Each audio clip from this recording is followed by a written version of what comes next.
மிகவும் அருமையான ஒரு வார்த்தை இந்த நாளில். பூமியில் கோடிக்கணக்கானவர்கள் எல்லாவற்றையும் வைத்து இருக்கிறார்கள். வீடு, பணம், வாகனம், எல்லா நன்மைகளும் அதிகரித்தே இருக்கிறது. ஆனால் அவர்கள் நினைக்கிறார்கள் இதெல்லாம் இருந்தால் வாழ்வு வந்துவிடும் என்று. ஆனால் வேதம் சொல்லுகிறது கிறிஸ்துவுக்குள் மட்டுமே வாழ்வு வருகிறதாம். மிக ஆழமான கருத்து.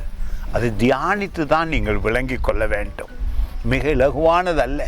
ஆவியிலே தியானிக்கும் பொழுது அடே நான் கிறிஸ்துவுக்குள் இருப்பதினால்தான் நன்மையை அனுபவிக்கிறேன், அது மட்டுமல்ல பூரண வாழ்வையும் அனுபவிக்கிறேன். பாருங்கள் இந்த வார்த்தை 3ஆம் அதிகாரம் யோவான் புத்தகத்திலே 36வது வசனம்.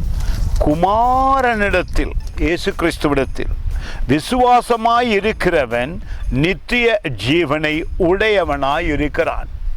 நாம் நித்திய ஜீவனை உடையவர்களாய் இருக்கிறோம். குமாரனை விசுவாசியாதவனோ ஜீவனை காண்பதில்லை. பாருங்கள், ஜீவனை காண்பதில்லை. தேவனுடைய கோபம் அவன் மேல் நிலைத்து நிற்கும் என்றான். இயேசு கிறிஸ்துவை அறிகிற அறிவு மிக மிக முக்கியம். உலகத்தில் எல்லாவற்றையும் நாம் வைத்திருந்தும் வாழ்வை இழந்து விடுகிறோமே. உலகத்தை தனதாக்கி கொண்டு ஆத்துமாவை இழந்தால் என்ன பலன்? அதுதான் இது சொல்லுகிறது. இயேசு கிறிஸ்துவை விசுவசிக்கிறவன் யாரோ அவனுக்கு வாழ்வு உண்டாயிருக்கும். அது பூரணமான வாழ்வாயிருக்கும், மகிழ்ச்சியான வாழ்வாயிருக்கும், சுகமான வாழ்வாயிருக்கும், நிம்மதியான வாழ்வாயிருக்கும்.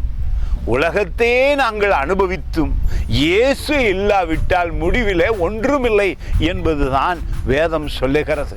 அதை நான் நம்புகிறேன்.